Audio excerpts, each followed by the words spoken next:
Bonjour à tous, bienvenue. Alors j'espère que vous nous entendez bien, que vous nous voyez bien. Donc on se retrouve aujourd'hui pour le 11e rendez-vous IA et RH du groupe de travail RH du Hub France IA. Vous voyez à l'écran le programme qu'on vous a concocté sur le sujet de la gestion du climat social et comment l'intelligence artificielle peut aider justement à favoriser un bon climat social en entreprise. Donc, on va avoir 4 cas d'usage qui vont vous être présentés par les personnes qui m'accompagnent aujourd'hui. Donc, un sur les réseaux d'affinités d'entreprise, un autre sur l'égalité de salaire femmes-hommes, un troisième sur la prédiction de risque de départ et enfin, un autre cas sur la préparation des négociations salariales. Alors, si mince, je vais un peu trop vite. Très rapidement, pour ceux qui ne nous connaissent pas, donc le Hub France IA, on est une association qui est à but non lucratif et qui vise à soutenir l'écosystème IA au niveau français, au niveau européen. Et pour faire ça, on a 3 axes principaux de travail qui sont justement les groupes de travail. Donc, je vais vous présenter très rapidement après le groupe RH qui, euh, qui a monté cette conférence aujourd'hui. On a un deuxième axe qui est des projets. Donc là, on monte des consortiums, on répond à des appels à projets vraiment dans un objectif de structurer l'écosystème de manière pérenne au niveau national et au niveau européen. Et un dernier axe de travail qui est tout ce qui est animation de conférences, comme aujourd'hui, présence sur des salons, networking, préparation aussi d'échanges entre des profils startups, des grands groupes pour faire des matchmaking. Donc voilà tout le type d'action qu'on mène au sein de l'association. Si je fais un zoom sur le groupe de travail RH, donc il rassemble une vingtaine, quinzaine, vingtaine de participants qui ont des profils fournisseurs de solutions IA, donc plutôt start-up, utilisateurs de solutions, plutôt PME, ETI et grands groupes, et quelques universitaires.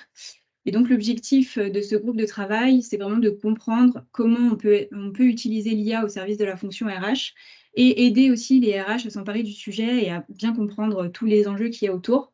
Et donc, on crée des livrables qui sont des épisodes d'un livre blanc qu'on a intitulé très simplement «L'IA pour les RH» et qu'on publie mensuellement avec des livrables écrits, des vidéos et aussi des conférences. Donc aujourd'hui, on est sur l'épisode «Gestion du climat social».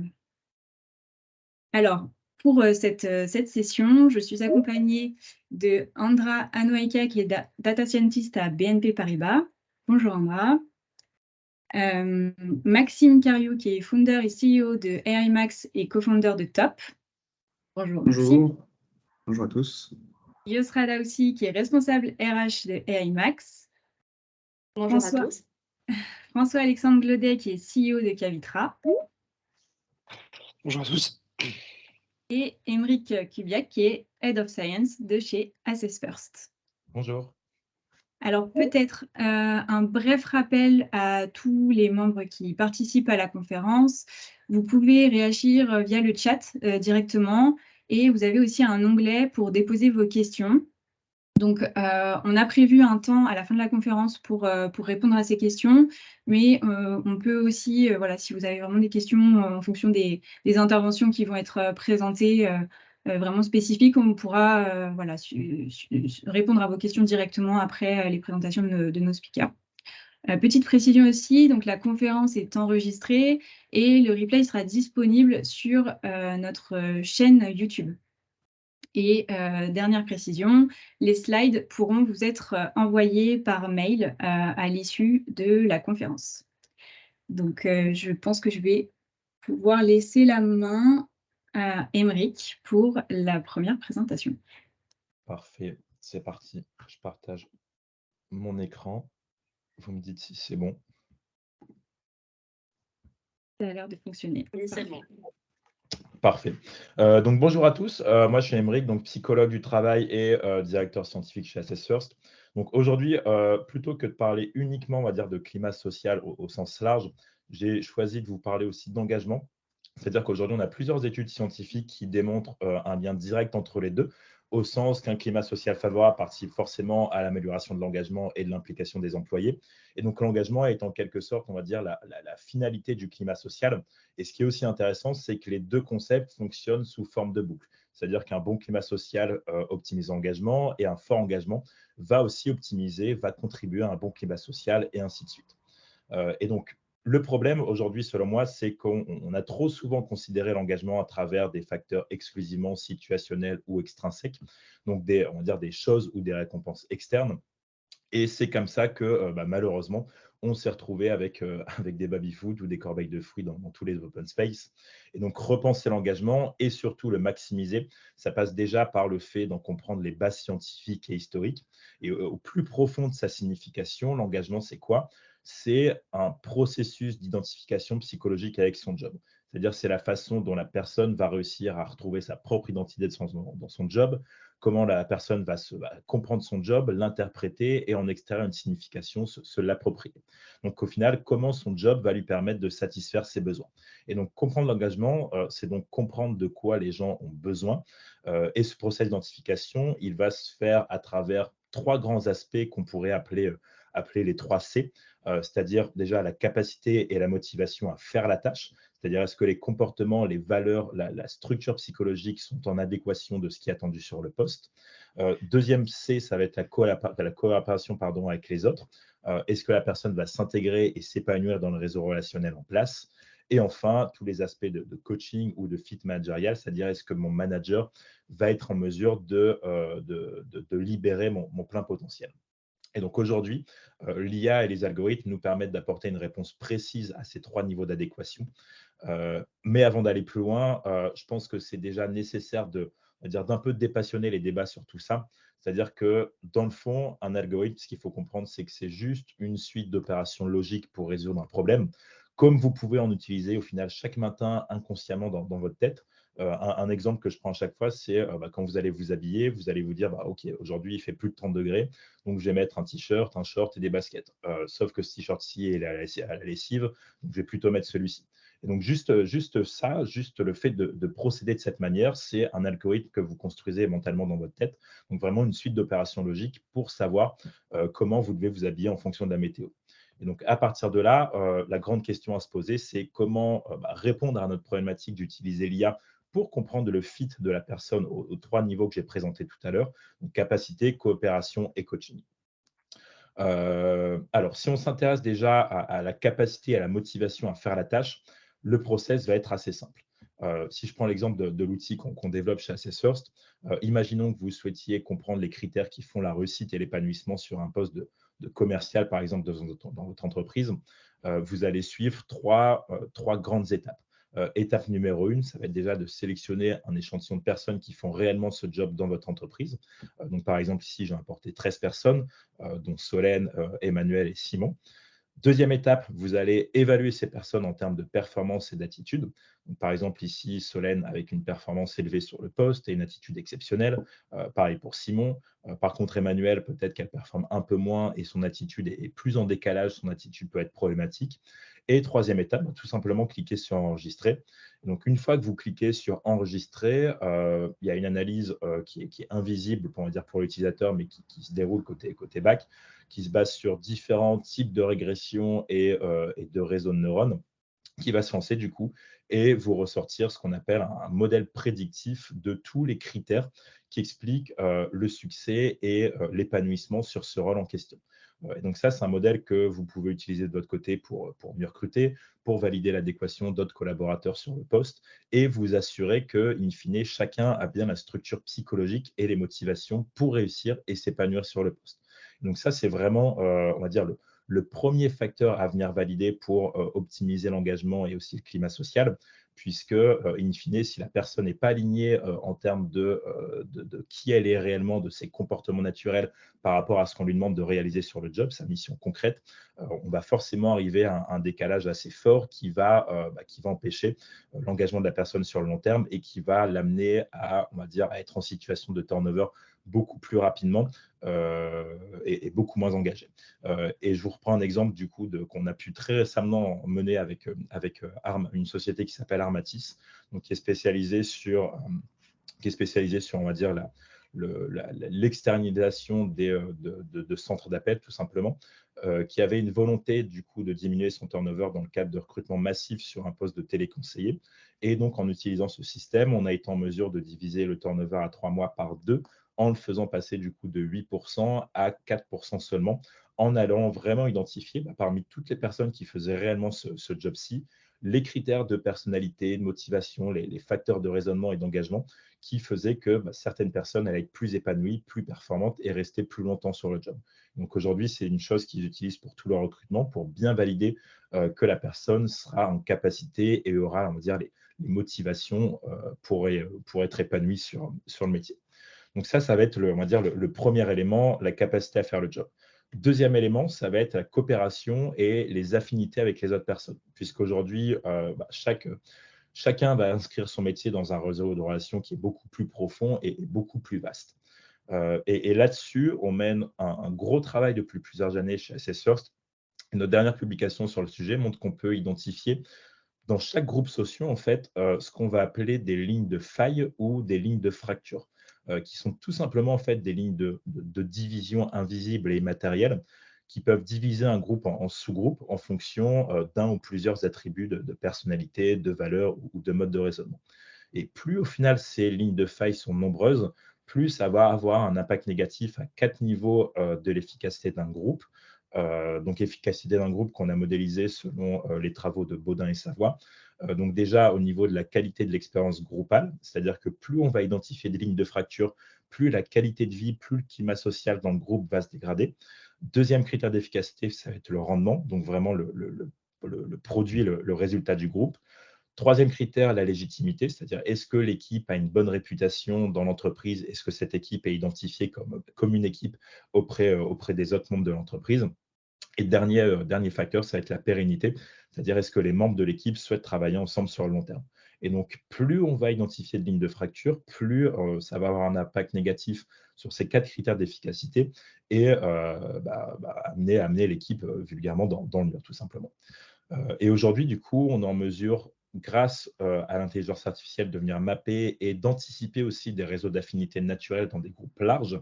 Donc, comme ça, par exemple, réseau dans lequel vous allez pouvoir identifier les personnes qui sont les plus isolées, les plus en décalage et qui vont en quelque sorte être au-delà, on va dire, de ces lignes de faille. Et ça, donc, du coup, c'est des personnes qui sont plus susceptibles d'avoir un moins bon vécu de la vie en groupe, du travail en équipe, mais aussi de leur travail.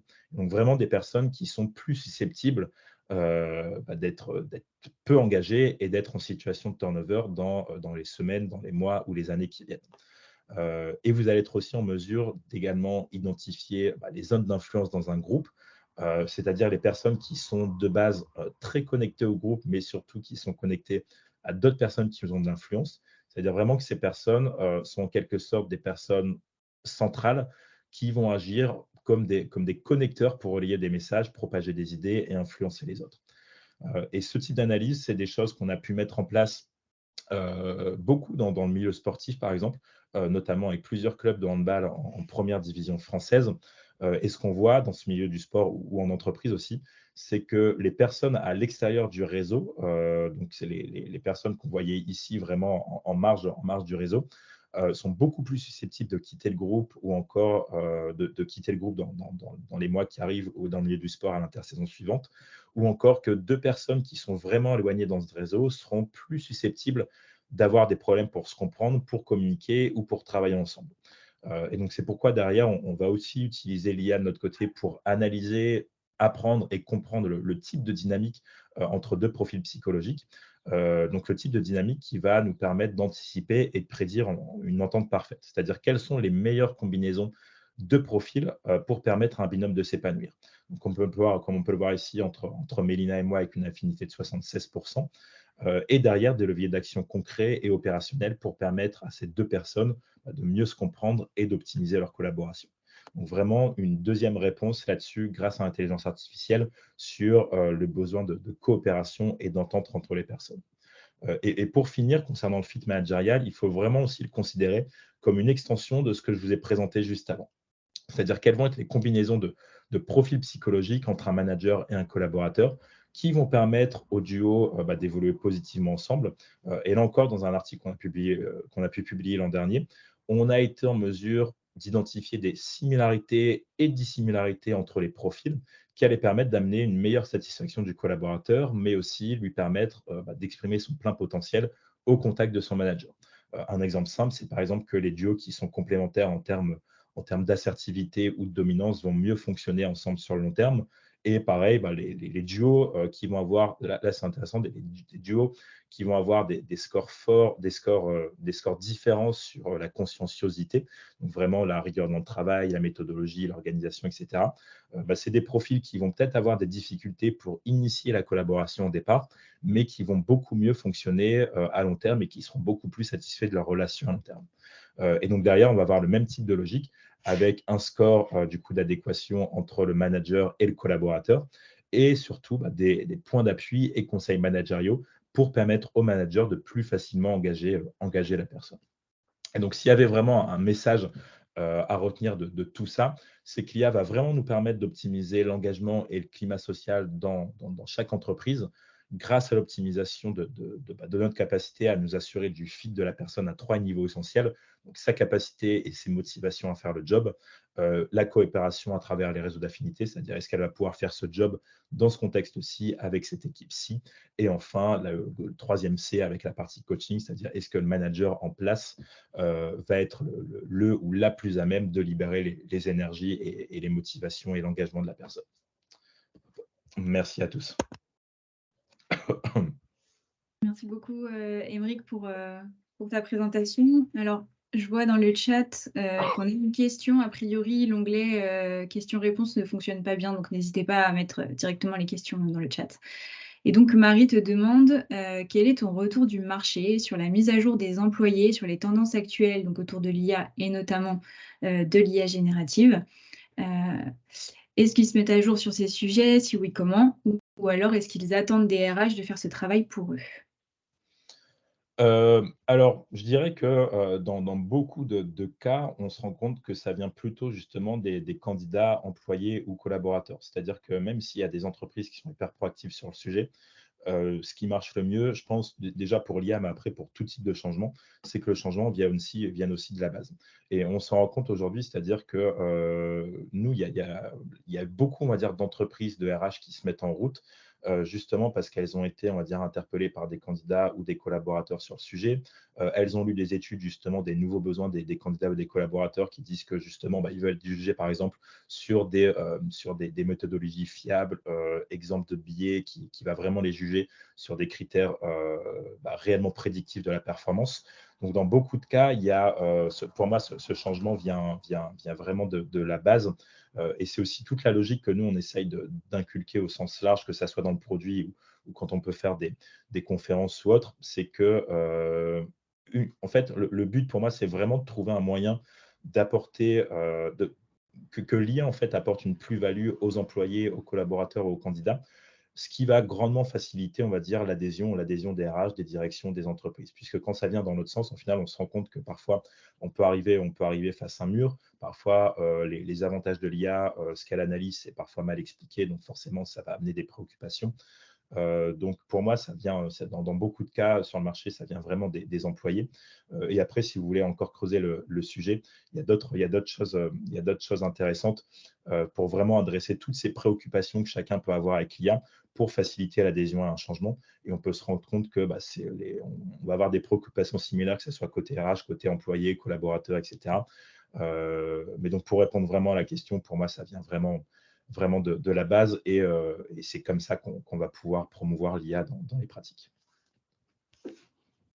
Super, très clair. Merci, Bric. Et je crois que ça annonce aussi un petit peu un autre cas d'usage qu'on aura tout à l'heure sur les questions justement d'accompagnement au changement dans le cadre d'un projet IA.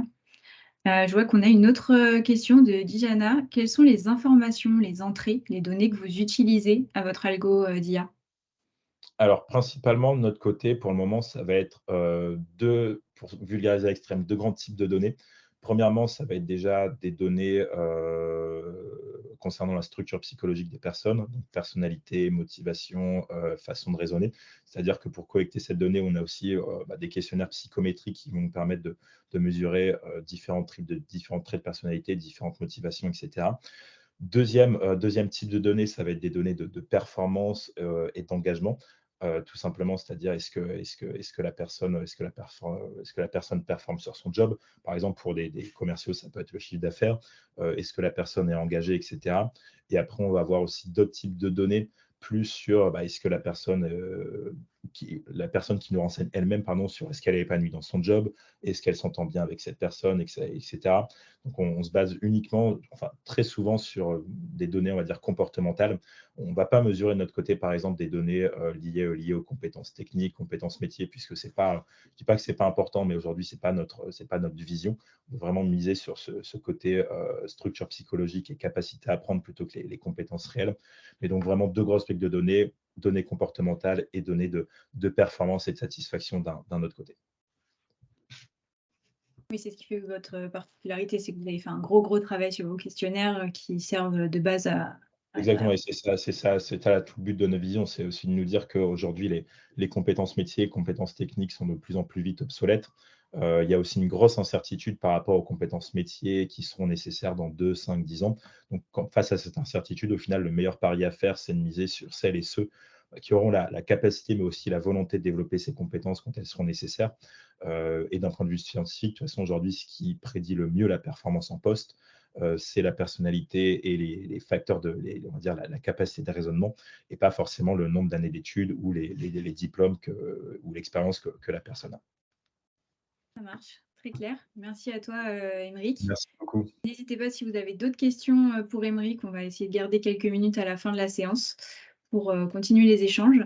Et je vous propose qu'on passe du coup au second témoignage, donc de Andra Anoaika de la BNP Paribas. Bonjour, merci pour l'introduction. Je suis Andra Naika, je suis data scientist chez BNP Paribas et je travaille sur une variété de sujets et parmi lesquels je travaille aussi avec les ressources humaines de la fonction risque. Et le use case que je vais présenter, c'est un use case qui porte sur l'égalité entre les hommes et les femmes. Dans le slide suivant, je vous présente vite fait les objectifs, la méthodologie et le outcome. Ce projet a eu comme objectif d'améliorer la compétitivité de la compensation de nos collaborateurs, essayer d'éviter l'écart salarial entre les hommes et les femmes et donner aux managers des insights par rapport à la compensation de leur propre équipe. La méthodologie a eu deux piliers très importants. Déjà, premier, c'était identifier des groupes des employés qui sont homogènes et qui font le même type de travail avec des responsabilités similaires. Et après qu'on a obtenu ces groupes, essayer d'analyser dans ces groupes s'il y a des disparités entre les hommes et les femmes. Comme outcome, on a réussi à avoir des mesures au niveau de l'organisation, des différentes métriques qui montraient si on avait ou on n'avait pas des écarts entre les hommes et les femmes.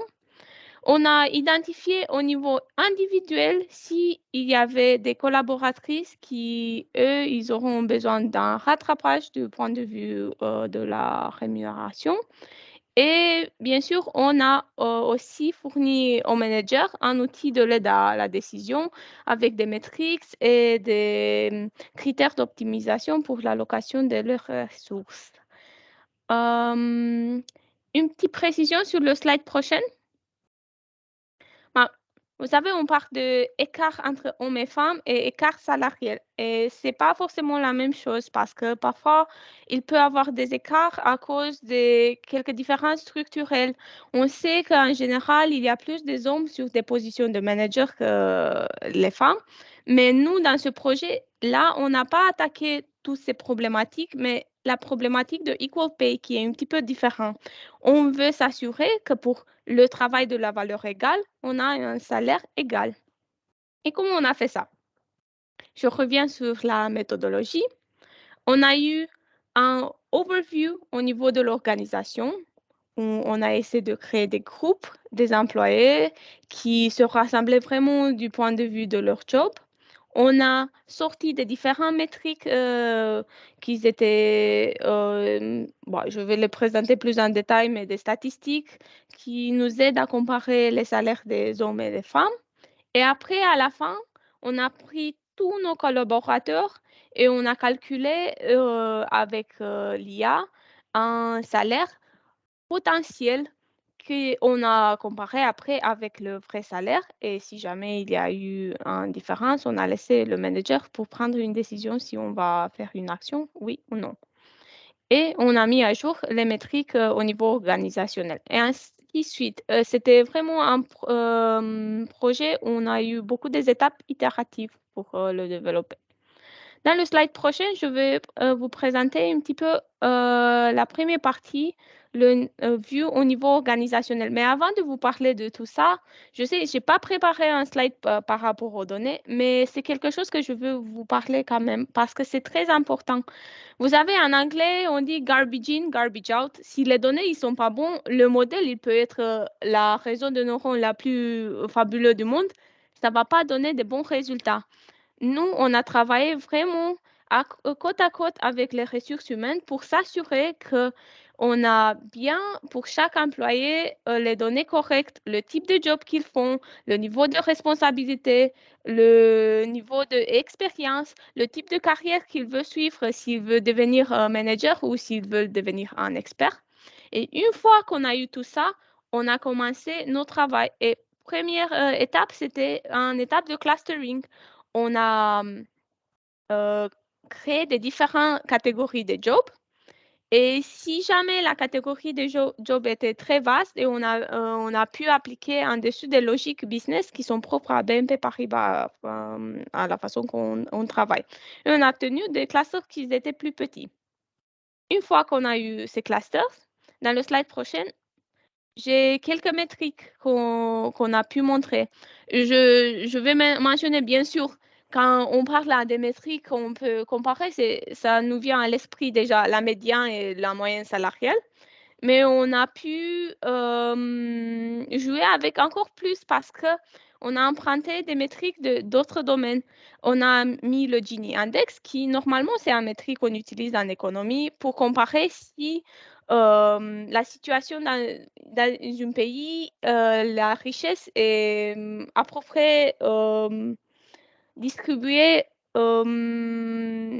également parmi les citoyens. Par exemple, Mexique a un Gini Index qui est moins bon que la Norvège. Et on a appliqué ça sur l'entreprise parce qu'on peut très bien voir si dans un certain groupe, il y a une partie qui est plus petite des gens qui ont la plupart de la masse salariale ou si par contre le cluster il est assez homogène et bien distribué, le Gini Index est un Gini correct qui se rapproche du cas de Norvège.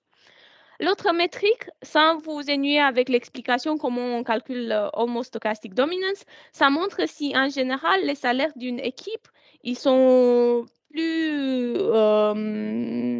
hautes que les salaires d'une autre équipe. Et plus la ligne rouge est à droite, plus il y a des soucis et il faut intervenir. Et cette métrique-là nous a beaucoup aidé parce que c'est très visuel. Les gens, ils comprennent mieux si on montre ça que si on dit la moyenne, c'était le chiffre, la médiane, c'était le chiffre. Mais il y a beaucoup de challenges, alors que là, tu peux avoir vraiment un vue globale. Et une fois qu'on a obtenu nos métriques au niveau organisationnel, on a attaqué la question de l'individu, qui est sur le slide suivant. Et c'est slide suivant.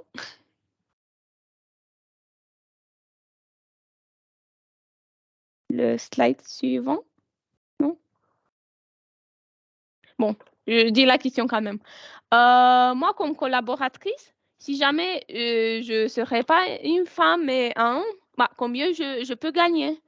Et l'IA peut nous aider de répondre à cette question. Et comment on a fait? On a pris tous les hommes de notre organisation, bien sûr, on les a divisés selon la logique que je viens de vous présenter dans certains groupes, et on a entraîné un modèle que sur les hommes pour prédire des salaires. Et on s'est assuré qu'on a les mêmes variables entre les hommes et les femmes pour avoir une comparaison juste.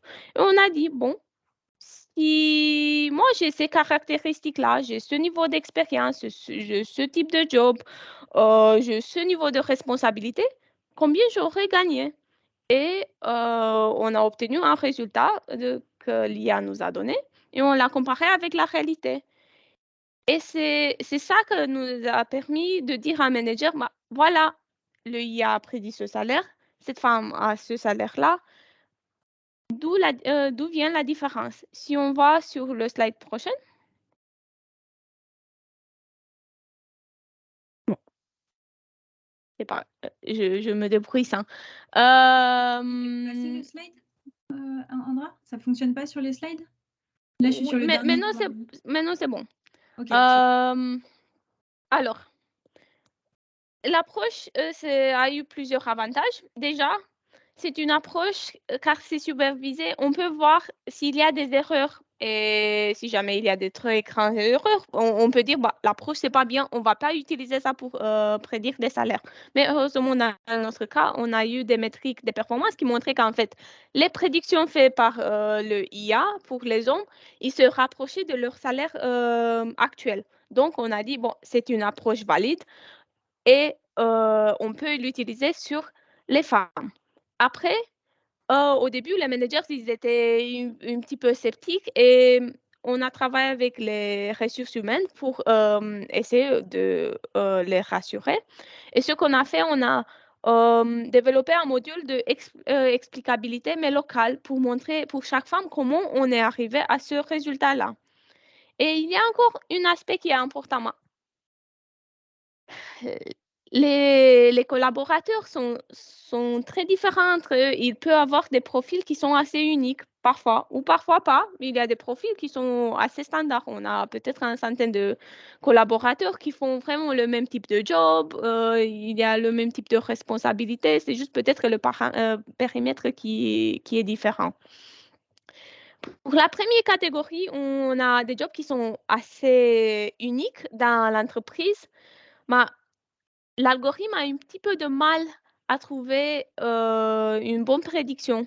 Mais nous, on a développé un indicateur de fiabilité. Et on peut dire, voilà, pour ce collaborateur-là, collaboratrice dans notre cas, on a ce salaire-là, mais notre algorithme n'est pas très confiant dans les résultats. On vous montre quand même l'explicabilité pourquoi elle devrait obtenir ce salaire-là. Mais après, c'est au manager de prendre la décision. Et le résultat, c'est que pour chaque femme de BNP Paribas, on a obtenu un salaire via cet algorithme-là. Après, juste pour conclure, c'était un projet qui vraiment s'était développé itérativement. Ça fait déjà quelques années que les ressources humaines l'utilisent. Ça leur permet d'identifier des équipes ou des business dans BNP Paribas où peut-être il y aura de travail à faire ou aussi d'identifier des lignes de business où il n'y a pas vraiment besoin de rattrapage. Le takeaway, c'était qu'on a eu vraiment besoin de la partie explicabilité et montrer la fiabilité du résultat parce que si tu montres au manager une chiffre comme ça, ils vont dire bah, on n'est pas d'accord. Et après, les données, ils étaient essentielles pour ce projet. Si on n'aurait pas eu ces données qui étaient vraiment vérifiées par notre HR Business Partners, on n'aurait pas pu faire ce travail-là. Donc voilà la présentation. Est-ce qu'il y a des questions? Super. Merci beaucoup, Andra. Alors, je regardais le chat en parallèle. Je n'ai pas vu de questions pour le moment. Moi, j'en avais une, donc je vais en profiter qu'il n'y en ait pas.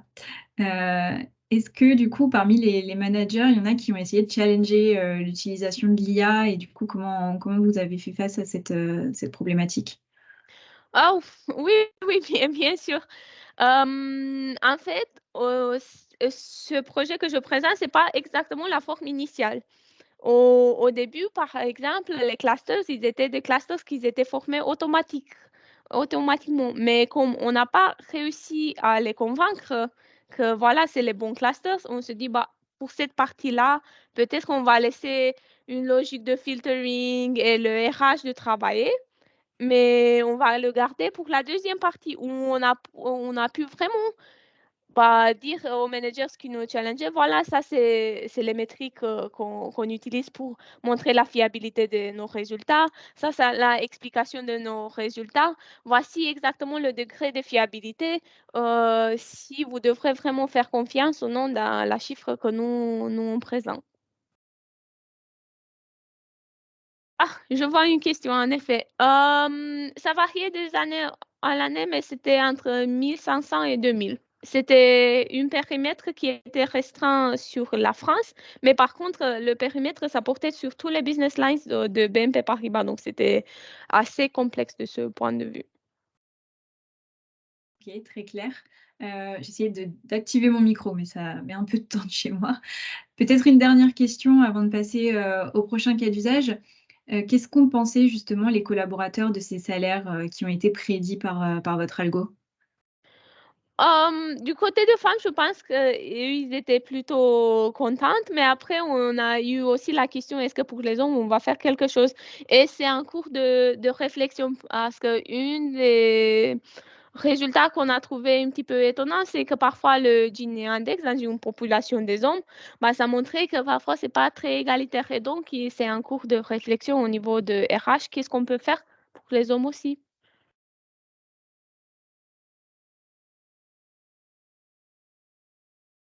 Alors, on a Olivier qui met un commentaire dans le chat. Une autre question du coup, cela prenait-il en compte les différences de pouvoir d'achat entre établissements de la BNP? Paris vs province par exemple. Non, on avait un feature qu'on aurait pu utiliser, mais c'est vrai, on ne l'a pas utilisé. Après, quand on montre les résultats aux managers, ils peuvent voir d'où les collaborateurs avec qui on a comparé, ils viennent. Donc, ils peuvent se dire, voilà, je ai un dialogue avec le HR Business Partner.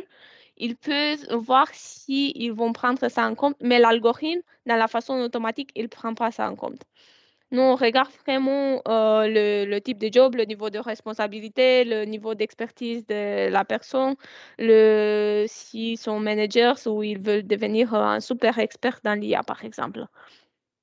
Super. En tout cas, merci beaucoup pour la présentation de ce cas. C'est vrai que parmi tous les cas d'usage qu'on a déjà étudiés au sein de notre groupe de travail RH, c'est très rare qu'on ait ce type de sujet. Donc, bravo pour ça.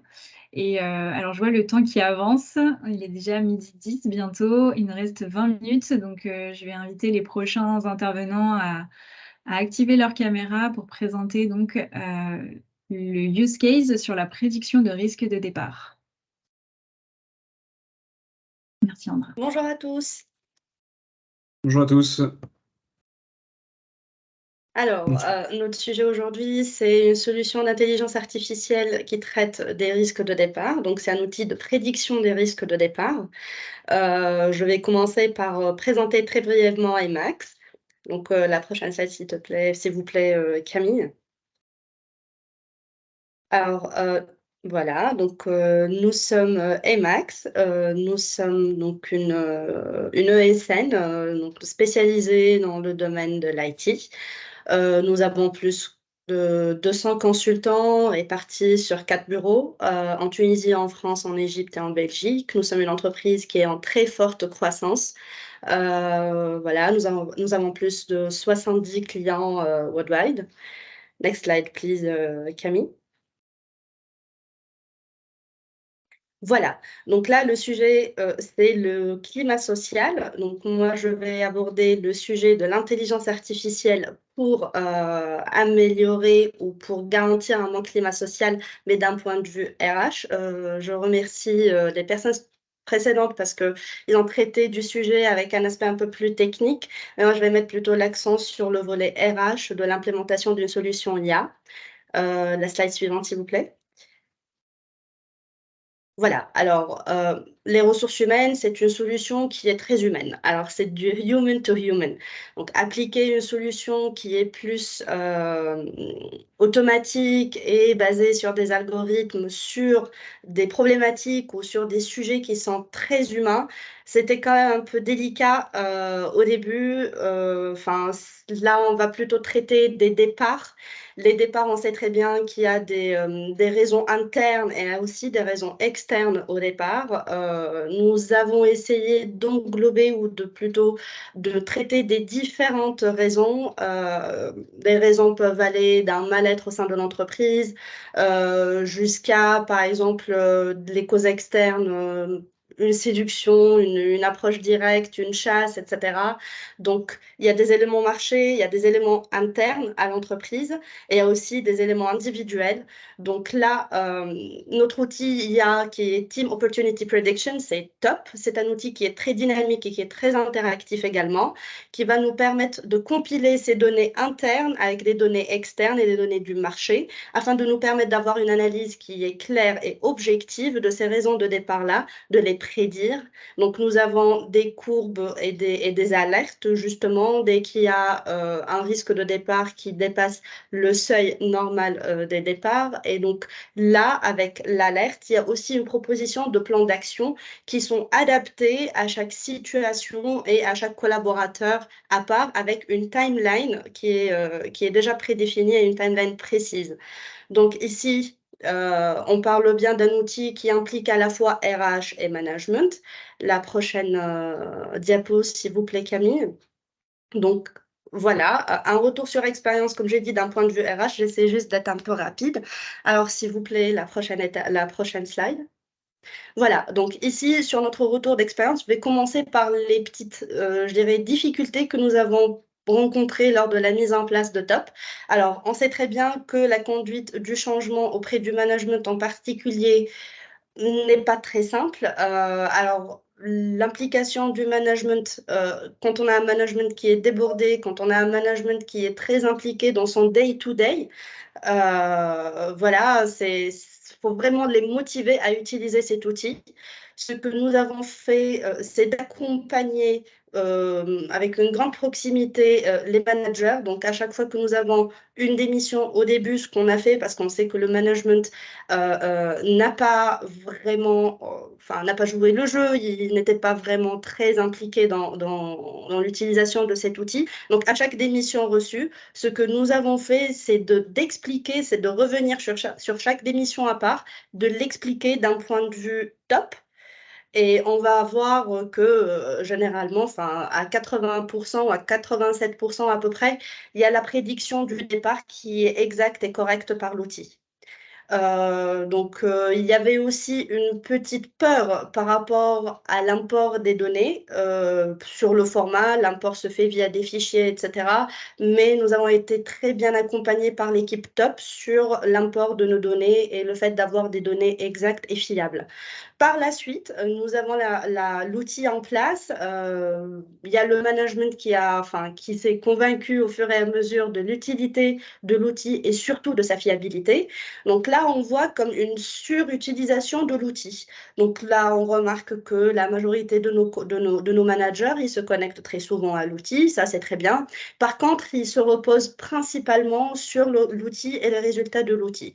Donc ici, on va sensibiliser, et on est en train de le faire, c'est la sensibilisation du management de l'importance du H2H, donc du human to human, avec une tendance à raffiner davantage les analyses de l'outil, parce qu'on sait que c'est un outil, comme j'ai dit tout à l'heure, qui est un outil dynamique et qui prend en considération également les inputs qui se font au fur et à mesure, parce que nous avons la possibilité d'injecter des données et de proposer des solutions et des plans d'action au fur et à mesure de l'utilisation de l'outil.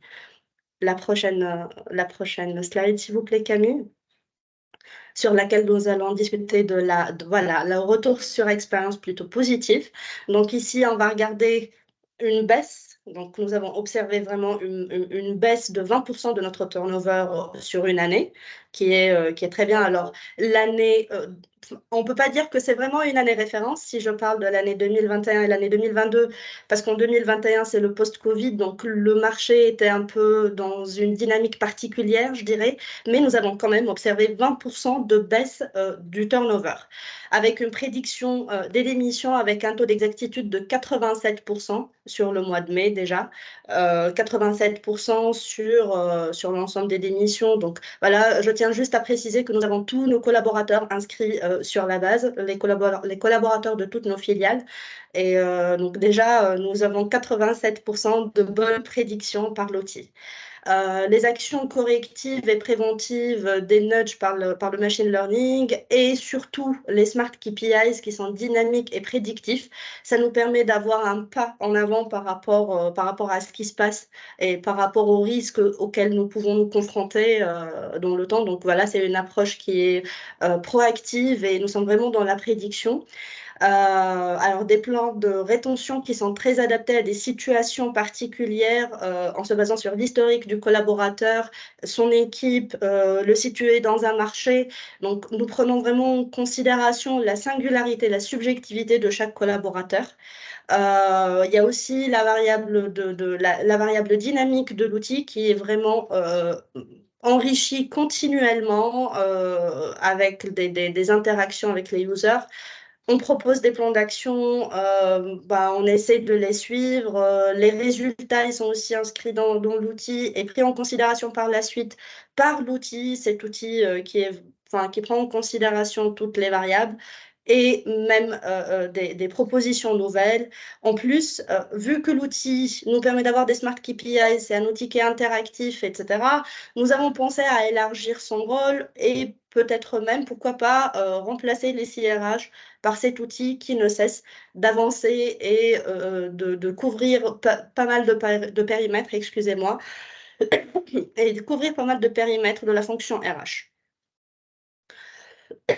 Excusez-moi. Alors ici, sur notre retour d'expérience, un petit graphique qui illustre en jaune la courbe des démissions de 2023 comparée à 2022 en vert et 2021 en rouge.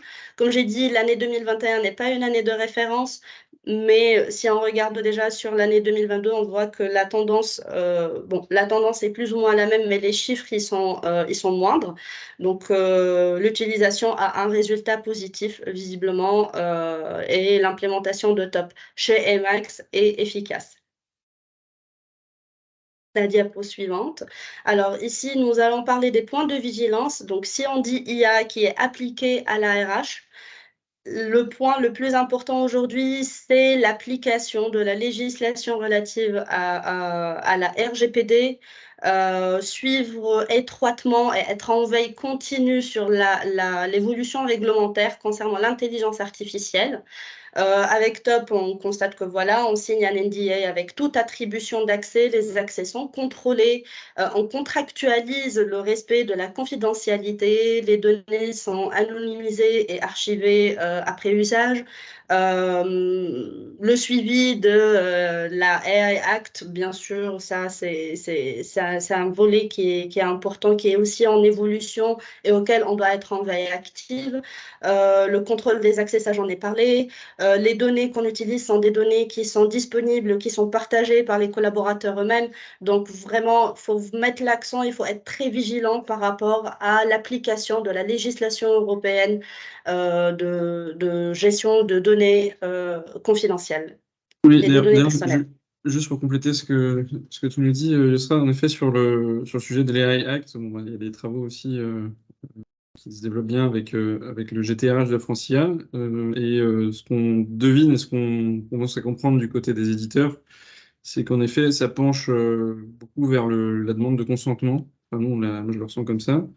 Et donc, du coup, aussi vers la symétrie des attentions et l'interaction en fait, avec les collaborateurs pour que les collaborateurs puissent contrôler leurs data, les mettre à jour, les compléter. Parce qu'en fait, c'est vers ça qu'on tend quand on fait de l'IRH, c'est qu'à un moment donné, qui est cette interaction sur la data par les collaborateurs qui devient intéressant dans la dynamique et qui va bénéficier à tout le monde, quoi. Voilà. Je te laisse continuer, Yossra, parce qu'il ne reste pas beaucoup de temps. Il faut laisser de la place, en effet, aux autres Oui, j'essaie d'être interlocuteurs. rapide. Voilà. D'accord. Alors, parmi les points de vigilance également, il y a la conduite du changement, parce que mettre en place un nouvel outil et impliquer les différents acteurs pour son utilisation, ça s'accompagne, ça ne se fait pas en claquant les doigts, donc on se doit de mettre en place un plan et le suivre également pour accompagner ce changement. La sensibilisation sur le rôle de l'intelligence artificielle. Alors, en RH, c'est vrai que l'intelligence artificielle, c'est un outil d'aide de prise à la décision. Elle peut nous apporter des éclairages qui sont très importants et à prendre en considération. Mais jusque-là, l'IA ne prend pas des décisions. Donc, je prends l'exemple des solutions correctives et des solutions préventives proposées par l'outil. J'ai tout à l'heure discuté, par exemple, de la surutilisation de l'outil. Donc, on constate qu'il y a pas mal de managers qui vont directement activer des plans de rétention sans trop y réfléchir, parce qu'il faut toujours parfois quand même prendre ceci en considération. Il y a une fonction RH qu'on doit consulter, qu'on doit avoir une vision vraiment globale et choisir le meilleur des plans et des solutions proposées. La veille sur la réglementation, évidemment, voilà, être basé sur les données qui sont disponibles. Et je rejoigne Maxime sur le point qu'il a partagé tout à l'heure par rapport aux données utilisées par l'outil qui devront être enrichies par le collaborateur lui-même. La slide d'après, s'il vous plaît, Camille. Je peux vous laisser 1 ou 2 minutes pour conclure, parce que du coup, D'accord. Maxime a répondu dans le chat aux questions, donc ça, c'est parfait. Ouais, voilà. J'espère qu'on garde du temps pour les C'est dernières. ça. Mais juste pour rebondir sur la remarque d'Olivier. Bonjour Olivier. En fait, c'est une très bonne question qu'on a assez souvent. Non, on n'a pas intégré au fait l'analyse automatique par l'IA des questionnaires satisfaction. Ce qui est assez connu en sciences sociales du travail, c'est que généralement les collaborateurs, quand ils sont dans l'effectif, ils disent pas vraiment ce qu'ils pensent dans les sondages, même s'ils hyper anonymisés, etc. Généralement, c'est des infos pertinentes qu'on récupère 6 mois après, quand ils sont sortis de l'effectif, donc trop tard. Puis on s'est rendu compte, quand on a développé chez Top notre modèle prédictif, que en fait, la qualité de notre modèle, qui oscille aujourd'hui entre 80 et 90% en fonction de la taille des entreprises, n'avait pas besoin de ça en fait, pour être plus pertinent. Voilà. Même si on l'a quand même inclus dans notre roadmap applicative, c'est à l'étude, mais pour l'instant, bon, il n'y a pas vraiment de priorité là-dessus. Il y a une étude de Michael Page aussi qui est sortie il y a quelques semaines qui signale que, donc c'était une étude en France sur 7000 collaborateurs, qui signale que voilà, 78% des collaborateurs sont prêts à quitter leur entreprise, même si satisfaits de leur management et satisfaits de leurs conditions, à partir du moment où ils trouvent une meilleure opportunité. Donc en fait, on est plutôt dans des situations d'urgence depuis 2-3 ans. Et donc voilà, après, il faut constamment évoluer, hein, de toute façon, mais c'est ça. Merci. Alors, ce que je vous propose, du coup, vraiment le temps file, c'est que vous puissiez prendre contact avec Maxime et Yosra à l'issue de la conférence, puisqu'il y a leurs coordonnées dans le PowerPoint qui vous sera transmis. Et je propose, désolée Yosra, mais du coup, de passer la parole à François et Alexandre pour sa présentation qui est déjà écourtée. Pas de problème. Alors, on est déjà sur la fin, donc voilà, the floor is yours, Alexandre. Merci beaucoup. Merci. Bonjour à tous. Rebonjour à tous. On va essayer de faire tenir en 5 minutes. Me connaissant, c'est un challenge. Du coup, vous aurez mon mail à la fin de la présentation si jamais vous avez des questions sur ce que je vais vous présenter, ou si vous voulez aller plus loin sur le sujet, je vous recevrai avec plaisir. Bien, donc François-Alexandre Glaudet, moi je suis le fondateur donc, de Cavitra. Je vois que le GIF ne marche pas. Cavitra, on est une société qui allie conseil et développement technologique, donc un laboratoire de recherche, pour pouvoir aider les entreprises à trouver le moyen de faire effet levier de leurs données et des données disponibles sur Internet pour identifier notamment tout ce qui est pilotage de l'attrition, pilotage de l'absentéisme, derrière les causalités et comprendre, aider les entreprises en fait tout simplement à élaborer de manière plus facile, plus rapide et plus automatique leur plan stratégique RH. Donc, pour résumer, on fait un petit peu tout ce qui a été présenté en amont de manière un peu automatique par les différents intervenants et pour générer à la fin, in fine, des rapports qu'on remet au directeur RH pour orienter leur prise de décision. Et le cas d'usage que je veux vous présenter aujourd'hui est une illustration de ce qui a pu être fait qu'on a présenté dans le livrable d'ailleurs que vous trouvez sur le site du Hub Francia, le livre blanc de ce sujet, pour aider une entreprise. Alors peut-être le slide suivant du coup. Une entreprise industriel de 2000 collaborateurs répartis dans 5 pays, essentiellement anglophones, ce qui nous a facilité les choses. Avec dans beaucoup de ces pays, en particulier en France, il y a à peu près les 2/3 de leurs effectifs qui sont en France, des contextes d'inflation et donc de demande d'augmentation de salaire lors des négociations salariales. Et on arrive à un moment aussi vraiment clé où a été déjà réalisé tout l'ensemble des entretiens annuels d'embauche, pas d'embauche, pardon, des entretiens annuels, des entretiens d'embauche aussi, et on a donc tout un ensemble de rapports et de commentaires, et cette entreprise aussi met en place des exit interviews pour les gens qui partent. Donc on a pas mal de verbatim comme ça qui existent sur cette entreprise. Et l'enjeu pour cette entreprise, c'était justement de pouvoir aller derrière, préparer les négociations salariales. On est en France, on a des syndicats parfois un petit peu vindicatifs. Donc comment est-ce qu'on peut aller trouver des éléments clés, pas forcément contre ces salariés, mais justement pour pouvoir aligner un peu les planètes et avoir des éléments qui soient factuels, chiffrés, opposables lors des discussions et qui soient remis à la fois aux collaborateurs, à la fois à l'entreprise et aux collaborateurs via leur représentation syndicale. Donc, autre enjeu, bien sûr, assez classique, je pense, dans cette période pour l'entreprise, c'était que, oui, dans les négociations salariales, il y allait y avoir des augmentations de salaire, mais le budget de l'entreprise n'étant pas non plus infini, il fallait prioriser peut-être ces augmentations, peut-être trouver des éléments de motivation, de satisfaction, d'engagement hors salaire. Et donc, la question se posait de, voilà, par rapport à toutes les enquêtes qu'on a pu faire, qu'est-ce qui se passe concrètement, quels sont les chiffres terrain de ce qui peut se passer. Alors, je vais essayer de faire en 3 minutes l'ensemble du cas d'usage, mais du coup, le slide suivant. La question qu'on s'est posée pour pouvoir répondre à ça, c'est tout simplement que nous, notre conviction, c'est que l'IA vient profondément compléter tout ça. La première chose, c'est que l'IA permet d'aller approfondir. C'est-à-dire que les gens vont vous donner souvent leur première pensée, la première chose à laquelle elles pensent. Elles vont pas forcément tout dire dans les sondages, on vient d'en parler juste avant, parce que mon manager risque de lire, parce que j'en ai, enfin, c'est un sondage qu'on m'oblige à répondre, parce que mon 360, on m'a obligé à y répondre, et donc je remplis ce que je peux, quoi. Donc, aller gratter sur la surface, et vraiment par les restes des données présentes dans l'entreprise ou sur Internet, on peut aller gratter comme ça sur la surface et vraiment révéler ce qu'ils n'osent pas vous dire. Derrière, il y a un enjeu aussi de volumétrie et de rapidité. Quand on a 2000 collaborateurs, donc 2000 entretiens, peut-être une centaine d'exit interviews, et puis des embauches, et puis on a très vite 2000, 3000 documents par an à lire. Et un RH censé n'a vraisemblablement pas ce temps-là à passer, c'est-à-dire 3 ou 4 mois à tout aller analyser, décortiquer à la main. Donc l'IA va permettre d'aller comme ça rapidement, en quelques secondes, lire ces documents et les statistiser, surtout vu le volume. Et puis enfin, j'en ai parlé un petit peu, mais la partialité, le côté réduction de biais, je pourrais approfondir parce que le temps est peu. Et puis le côté aussi prédictif, on en a parlé un petit peu avant, mais prédictif et temps réel. Les sondages classiques, c'est une photographie du passé. Là, grâce à l'IA, on peut aller sur la prédiction du turnover, prédiction de l'absentéisme, prédiction des impacts sociaux, pour pouvoir derrière aller challenger les décisions qui sont prises et véritablement construire un plan d'action qui soit non seulement priorisé, mais priorisé en fonction des impacts et des endroits où il est vraiment pertinent, notamment pour prioriser les budgets. Donc, slide suivant.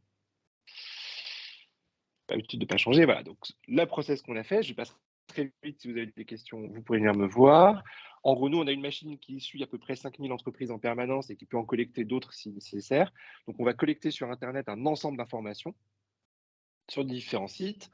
Et puis, on a aussi une capacité à aller chercher dans l'entreprise des informations assez facilement, c'est-à-dire typiquement des Excel, des extracts de base, voire des connexions API, pour aller ensuite tout simplement les trier, les nettoyer, les anonymiser. Point hyper important, ça a déjà été bien traité, donc je ne vais pas revenir dessus, mais voilà, vraiment tout anonymiser pour qu'ensuite on puisse avoir des intelligences qui vont aller classifier par job, tout le monde n'a pas le même titre de poste, parfois avec le même poste, selon les pays aussi, aller contextualiser cette donnée, aller comprendre les réseaux d'influence de ces données, quels sont les points véritablement où le turnover est supérieur, par exemple, quels sont les points de satisfaction, d'insatisfaction, etc. Et puis pour tout ce qui est verbatim, ça va aller isoler les verbatims, selon la thématique RH, leur affecter une chaleur et pouvoir vous dire, voilà, les grands sujets, donc peut-être slide suivant du coup pour voir le résultat. Voilà grosso modo les grands sujets, enfin pas grosso modo, précisément les sujets les plus discutés dans votre entreprise. Donc, tout ça, on va générer un rapport automatique qu'on va remettre à des consultants qui vont ensuite aller le peaufiner, l'enrichir et notamment vérifier que les plans d'action proposés sont les plus pertinents. Donc, on a 4 grands axes de ce premier rapport. C'est d'abord le côté concurrence. Une entreprise n'est jamais seule. Donc, comment ça se passe ailleurs sur le marché? Comment ça se passe chez nos concurrents directs et indirects? Parfois, d'autres entreprises vont aller récupérer peuvent vous piquer vos ressources. La deuxième chose, c'est quelles sont les dynamiques de marché, vos talents cibles. Aujourd'hui, les populations que vous allez cibler, comment se comportent-elles sur le marché? Quels sont les critères qui les font changer d'entreprise? Quels sont les critères qui les satisfont? Ouais, c'est aussi l'attente de vos talents, du coup, qui est liée à ça. C'est-à-dire, véritablement, aujourd'hui, on va aller voir, par exemple, je sais pas, vous recrutez des data scientists ou vous recrutez, dans le cadre de cette entreprise, des ingénieurs de maintenance. Eh ben, il y a peut-être 2 millions de commentaires sur Internet émis par les ingénieurs de maintenance. Ça vous permet de savoir quels sont les leviers qui vont les attirer, les engager, les fidéliser. Et puis la perception de l'entreprise, donc véritablement avoir la volumétrie des sujets les plus importants et surtout derrière leurs points d'influence. Peut-être que par exemple, le management est parlé en négatif, ça c'est un classique, et puis l'intérêt du travail est parlé en positif, mais qu'au final, jouer sur l'intérêt du travail a moins d'impact, même si c'est un impact positif, que de jouer sur l'amélioration du management et donc derrière de réduire l'impact négatif que celui-ci pouvait avoir. Donc voilà un petit peu les grandes, tout ça dans un rapport. Donc là, je n'ai pas trop le temps de vous détailler chacune des étapes, mais ça permet aux entreprises comme ça de prendre conscience de leur positionnement, de leur environnement et d'avoir les éléments clés aujourd'hui pour dire, bah voilà, peut-être on a une entreprise cliente, par exemple, qui pensait que le salaire était la première raison des départs. En fait, c'est la troisième ou quatrième raison. Donc, comment on peut comme ça prioriser les choses, prioriser le sujet. Ça nous donne des informations qu'on peut ensuite utiliser dans ces négociations pour pouvoir dire, pour pouvoir équilibrer les propositions, équilibrer selon les attentes en disant, OK, les salaires, c'est important, mais tout le monde n'est peut-être pas concerné, tout le monde n'a peut-être pas le même intérêt sur ce salaire, c'est peut-être pas le facteur de motivation premier, on peut peut-être proposer d'autres choses comme d'autres rewards, d'autres récompenses, d'autres processus aussi managériaux éventuellement d'évaluation. Je pense notamment à des entreprises de certains de nos clients qui avaient des salaires qui à l'embauche étaient au niveau du marché et qui en fait se décorrélaient du marché avec le temps pour une simple raison de grilles de salaire trop rigides. Voilà, donc ça permet par exemple d'identifier les départements où ces choses-là se produisent et de pouvoir aller comme ça réengager et faire des plans d'action un peu plus ciblés qu'on puisse négocier avec les partenaires sociaux pour pouvoir aller par usine, par pays, par contexte, améliorer les choses. Donc vraiment avoir un ciblage des éléments clés. Et puis, enfin, se mettre d'accord sur des plans d'action, des plans d'évolution, peut-être pour repousser ou compléter les négociations un peu plus tard. Point important, c'est aujourd'hui, comme je disais, ce genre de rapport, on peut le partager avec le le CSE, pour pouvoir aussi créer des éléments, des bases de discussion, éviter la dissymétrie d'informations et aussi peut-être permettre à ce CSE d'avoir des éléments pour le mettre. Alors, point d'attention là-dessus, peut-être pour conclure. Un des réflexes des RH, ça peut être aussi, par exemple, de censurer ce rapport ou en tout cas de le caviarder parce que faut être transparent. Parfois, il y a des éléments qui ressortent qui sont des choses qui peuvent être perçues comme des manquements de l'entreprise ou en tout cas pas des manquements, mais une personne de oh mince, je savais qu'il fallait que je le fasse, je l'ai pas fait. Bref. Donc, la transparence, elle est aussi bien pour ça. C'est-à-dire que c'est vraiment la donnée qu'on utilise, même si elle est anonymisée, on le fait en général, et en particulier pour ce cas d'usage-là, avec l'accord des représentants du personnel, de manière à ce que véritablement tout le monde, toutes les parties prenantes soient impliquées dans le processus, que la chose soit transparente. Et le deal, très souvent, c'est bien sûr que, en échange du consentement de ces acteurs, on puisse leur partager les conclusions du traitement. L'autre chose, c'est le besoin de données de qualité. Et là encore, je vais un peu insister là-dessus, mais normalement, c'est notre travail aussi de pouvoir aller sélectionner la bonne donnée, de pouvoir avoir, notre expertise, de pouvoir aller sélectionner la bonne donnée quand elle est disponible, et éventuellement de pouvoir aussi la nettoyer, voire la corriger. Je parlais des offres des titres d'emploi tout à l'heure. Un de nos premiers travaux, ça a été justement de pouvoir harmoniser les titres d'emploi, quelle que soit l'entreprise, parce qu'ils sont très diverses, nommés de façon très différemment, parfois différemment au sein de la même entreprise, selon les référentiels ESCO. Et l'éthique et conformité, tout le monde en parle, donc je ne vais pas détailler là-dessus. Mais voilà un petit peu les éléments essentiels. J'ai essayé de tenir en 7 minutes, mais j'ai fait en 12. Magnifique. Non, mais c'était super. Merci François Et un peu Alexandre. vite. On a un petit tiers de participants, je pense, qui a préféré déguster une petite salade d'été en terrasse. Désolée pour ça, mais ils auront le replay. Donc, s'il y a des questions, n'hésitez pas pour les participants qui sont toujours avec nous. Peut-être, moi, je voulais te Sur mon dernier demander. slide, justement, il y a le. Ah oui, Alors, pardon. attends. Peut-être le dernier slide pendant la question, Ouais. comme ça, ils ont mon contact. Ouais, carrément. Pour garder le contact, tu as raison. Peut-être en 3 secondes, peux-tu nous préciser, du coup, nous donner peut-être des clés un peu concrètes sur comment est-ce que tu recommandes de mettre en œuvre ces connaissances pour créer des changements positifs du coup au sein de l'entreprise? Voilà, la première chose, comme j'en ai parlé, c'est de pouvoir en discuter aussi avec les salariés eux-mêmes. En fait, comme j'ai essayé d'expliquer brièvement tout à l'heure, l'IA, ça va plus loin que les dispositifs actuels, mais surtout, ça les complète. Donc, nous, ce qu'on produit, on va produire un plan d'action, on va produire des analyses. Ces analyses et plans d'action vont être remis ensuite au directeur RH, au directeur du BU, au commanditaire ou au COMEX pour pouvoir aller directement soit le mettre en place, soit en discuter simplement avec ses collaborateurs ou avec les différentes parties prenantes, ses adjoints, etc. Et l'affiner. On a aussi des consultants qui nous accompagnent, enfin, partenaires qui vont venir poser. Le grand conseil, c'est ça, c'est d'abord la data en tant que telle, ce qu'elle fait, c'est qu'elle met des chiffres sur des intuitions. Ça, c'est son rôle. Ensuite, on est dans un rôle d'humain. Le RH, ça reste de l'humain.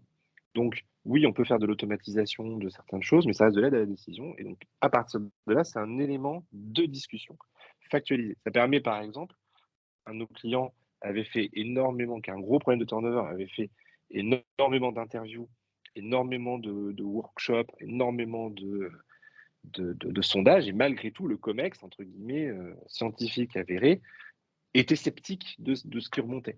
Donc le fait d'utiliser la donnée, d'aller plonger dedans, d'aller faire ça, ça a simplement permis de dire, bon, bah, il y a des choses qu'on a confirmées par la donnée, d'autres, on n'est peut-être pas aussi là-dessus, donc ce désalignement, est-ce qu'il vient d'un biais de la donnée ou est-ce qu'il vient d'un biais du sondage, bah, ça, il faut réfléchir. Mais au moins, on a posé des éléments, des chiffres qui permettent de poser la discussion. Et aujourd'hui, la contestation sur ces éléments-là devient, entre guillemets, beaucoup plus difficile.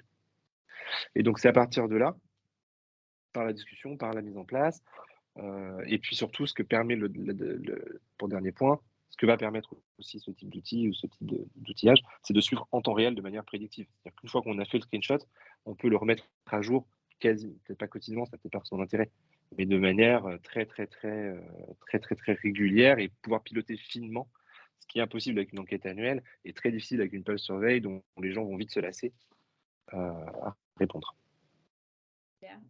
Et dernier point là-dessus. Oui.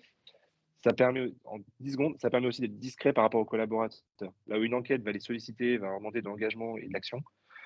Et donc, ça va vite aller, soit ils vont être embêtés, soit ils vont susciter des attentes auxquelles on ne pourra pas répondre. Le fait de passer par les données permet aussi, entre guillemets, de réduire cette fatigue du collaborateur et de pouvoir avoir une mesure plus continue, plus pertinente en fonction du temps. Conclusion, le fil rouge de tous ces retours d'expérience, c'est vraiment l'humain au centre des attentions. Et c'est le cas depuis le début de nos travaux sur les différentes conférences qu'on a animées. Donc, j'en profite pour vous redire aux participants qui sont encore avec nous que voilà, tous les replays sont disponibles sur notre chaîne YouTube du Hub France IA. On a créé la playlist dédiée aux conférences, les rendez-vous IA et RH dans lesquels on a adressé tout un tas de sujets. Voilà, j'espère que ça vous plaira et j'espère que cette conférence vous a plu aujourd'hui. Merci encore à nos intervenants pour la richesse des cas d'usage qui ont été présentés. On ne pense pas forcément au climat social quand on pense intelligence artificielle et pourtant, vous nous avez démontré qu'on peut faire des choses vraiment hyper intéressantes pour les entreprises, pour les collaborateurs, pour les RH. Bref, beaucoup de choses à gagner et de quoi s'inspirer. Donc, merci beaucoup à tous. Et je vous souhaite une excellente journée. À bientôt. Très bonne journée à tous. À bientôt, merci.